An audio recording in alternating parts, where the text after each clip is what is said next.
좋은 아침입니다. 오늘은 사도행전 1장 8절에 있는 말씀 함께 대하겠습니다. 그러나 성령이 너희에게 내리시면 너희는 능력을 받고 예루살렘과 온 유대와 사마리아에서 그리고 마침내 땅끝에까지 이르러 내 증인이 될 것이다. 예수 믿는 저와 여러분에게 성령님은 생명과 같은 소중한 주제입니다. 사도행전의 시작을 하나님 나라에 대한 이야기로 누가는 기록합니다. 결국 하나님 나라를 세우고 하나님 나라의 일을 성령님의 역사하심과 또 성령님의 일하심으로 가능한 것이라고 설명하는 것입니다. 사도행전은 성령행전입니다. 결국 성령님의 일하심은 하나님 나라를 위한 것이기 때문에 그렇습니다. 때문에 사도 바울은 로마서 14장 17절에 이렇게 성령님과 하나님 나라에 대한 관계를 설명합니다. 하나님의 나라는 먹는 일과 마시는 일이 아니라 성령 안에서 누리는 의와 평강과 기쁨입니다. 교회도 마찬가지입니다. 성령의 사람들이 함께 모여서 예배하는 곳이고 하나님의 뜻을 이루어가는 곳이 교회입니다. 교회가 성령의 사람들이 함께하지 못하면 먹는 것, 마시는 것, 자기를 드러내는 것, 또 차별하는 것, 싸우는 것, 세상 만족에 휩싸이고 말기 때문에 그렇습니다. 때문에 예수님께서 그 나라를 세워가고 또 지어져 가야 할 사도들에게 가장 먼저 요구하신 것은 성령의 사람이 되기를 요구하신 것입니다. 우리는 오늘 본문을 대할 때에 결론에 치우쳐 대할 때가 많이 있습니다. 동기도 과정도 중요치 않고 결론적인 것, 세상을 구원하기 위해 우리에게 말씀하셨다, 이렇게 말씀하는 거죠. 그래서 능력받고 나가서 전하라, 내 증인으로 살아라, 그러기 위해 성령을 우리에게 부어주셨다라고만 결론적으로 대합니다. 물론 틀린 말은 아닙니다. 그러나 성령을 우리에게 주신 목적에만 치우쳐 사는 삶이 되고 만다라는 거예요. 남녀가 서로 만남을 갖습니다. 서로에 대한 호감도 갖게 되고 매력도 보게 되고 또 시간이 지나가면 나아가서 어떤 부분을 품고 싶은지, 또 시간이 지나면 어떤 부분을 희생해주고 싶은지에 대한 마음이 생기기 시작합니다. 처음에는 한껏 나를 드러내고 예쁘게도 보이고 고상하게도 보이려고 애를 씁니다. 그런데 시간이 지나면서 상대방의 아픔을 보기 시작하는 거예요. 또 시간이 지나면서 그 아픔을 싸맬 힘을 하나님이 나에게 주셨구나를 발견하기 시작합니다. 놀라운 것은 나만 그렇게 생각하는 것이 아니라 상대방도 같은 마음을 하나님이 허락하신다는 거예요. 그래서 가정이 이루어지고 사랑이 시작된 것입니다. 그런데 이 동기와 과정을 무시하거나 가볍게 생각하고 가정의 목적이나 결혼의 목적이 무엇이다 라고 말할 수는 없다라는 거예요. 가정의 목적이 안락한 삶인가요? 결혼의 목적이 자녀를 낳는 것일까요? 가정의 목적이 집을 사는 것이고 또 집을 꾸미는 것이고 필요를 채우는 것이고 자녀가 생기도록 하는 것이 가정과 결혼의 목적일까요? 모두 결론에서 나오는 일들이 맞습니다. 그러나 그런 목적만을 위해서 가정을 이루거나 결혼을 하는 것은 아니에요. 동기도 과정도 결론도 모두 하나라는 거죠. 친밀한 사랑이라는 것입니다. 성령의 역사하심, 성령의 일하심을 우리는 설명하면서 귀신을 내어쫓는 축사가 성령입니다 라고만 설명합니다. 방언을 말하고 통변을 말하고 예언을 하며 회개하게 하고 병자가 낫게 하며 신비한 하늘의 비밀을 해석하는 능력이라고 말합니다. 맞죠? 그러나 하나님이 성령을 우리에게 허락하신 것은 하나님의 나라를 나와 함께 이루고자 우리에게 허락하셨다라는 거예요. 구약의 사람들도 성령을 받았습니다. 특별히 왕, 제사장, 그리고 선지자들이 그 성령을 받았습니다.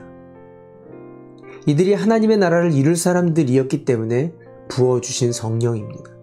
그 핵심은 하나님과의 관계를 유지하도록 하신 거예요. 늘 묻고 상의하고 따르고 간청하고 그 관계를 유지하도록 부어주신 것입니다. 사랑하도록, 친구처럼 대하도록, 아버지와 아들의 관계처럼 살도록 부어주신 성령님이라는 겁니다. 그러나 이제 신약에 와서는 예수님으로 말미암아 그분의 이름을 부르는 자마다 성령님을 부어주신다고 약속하셨어요. 하나님과 관계하도록, 하나님과 깊은 사랑의 관계를 갖도록 대화하고 따르고 섬기고 나의 부족과 연약함을 담당하시겠다고 부어주신 성령님입니다. 더불어 나 또한 그 성령님으로 말미암아 하나님의 소원과 사명을 헌신하겠다라고 고백할 수 있도록 부어주신 성령님이라는 거죠. 그 관계 속으로 들어가게 하신 분입니다. 나와 하나님을 만나도록 관계하도록 성령님이 역사하고 계십니다. 결코 우리는 하나님께 나아갈 수도 없고 말할 수도 없습니다. 그러나 성령님을 통해 나아갑니다. 성령님을 통해 그 엄청난 사랑을 깨닫고 헌신하게 됩니다. 그렇다면 성령의 사람이 된다는 것, 성령의 충만을 받고 성령님과 동행한다는 것이 무엇인지 설명이 되어집니다. 성령 충만한 것, 회개하는 건 맞습니다. 왜냐하면 그 관계를 회복할 수 있기 때문에 그렇습니다. 성령의 사람이 된다는 것, 내 고집을 내려놓는 건 맞습니다. 그분의 음성을 들을 수 있기 때문에 그렇습니다. 성령님과 동행한다는 것, 하나님의 소원이 무엇인지를 듣고 싶어지고 또 그것을 따르고 싶어지는 것입니다.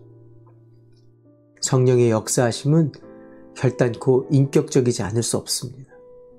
성령님은 우리를 추행하시는 분이 아니에요. 대화하시길 원하는 분입니다. 이것을 잊어서는 안 됩니다. 우리가 성령의 사람으로 서게 될 때 갈등한다라는 거예요. 왜냐하면 성령의 사람은 거듭나야 되기 때문에 갈등할 수밖에 없습니다. 원래 가지고 있는 죄된 삶에서 새로운 삶으로 나아가기 때문에 그렇습니다. 새로운 사람으로 지어질 때마다 갈등할 수밖에 없어요. 사도 바울은 하나님의 법을 사랑하지만 내 속에 있는 죄의 법이 나를 끄집어내린다 이렇게 표현합니다. 이 갈등 속에서 성령님은 다시 일하셔요. 그리고 결국엔 은혜가 나를 성령의 사람으로 살게 하십니다. 그래서 예수님이 오늘 제자들에게, 사도들에게 부탁하는 거예요. 성령의 사람이 되도록 기다리라고, 기도하라고, 하나님의 뜻을 찾으라고, 하나님의 뜻을 기다리라고, 그 음성을 따라 살도록 기도하라고 말씀하십니다. 그때 하나님은 응답을 주십니다. 기도를 통해 성령의 사람이 됩니다. 기도하시는 성도 여러분, 성령님께서 일하고 계십니다. 기도함으로 성령의 능력이 우리에게 부어집니다. 기도함으로 담대함과 살아갈 힘, 용기를 허락해 주십니다. 기도함으로 사명에 헌신하게 하시고 성령의 사람으로 지어 가십니다. 능력을 얻기 위해, 결과를 땡기기 위해, 내 욕심과 주장을 관철하기 위해 기도하는 것이 아니라 성령님과 동행하기 위해 기독해 하시는 줄 믿습니다.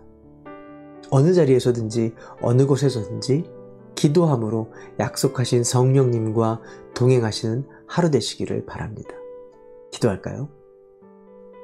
좋으신 아버지 하나님, 성령님을 보내주심을 감사합니다. 하나님과 깊은 사랑으로 의와 평강과 희락을 누리는 하나님의 사람들 되게 해주시옵소서. 예수님의 이름으로 기도합니다. 아멘. 오늘도 좋으신 그 하나님의 품에 거하시는 하루 되시기를 바랍니다. 화이팅!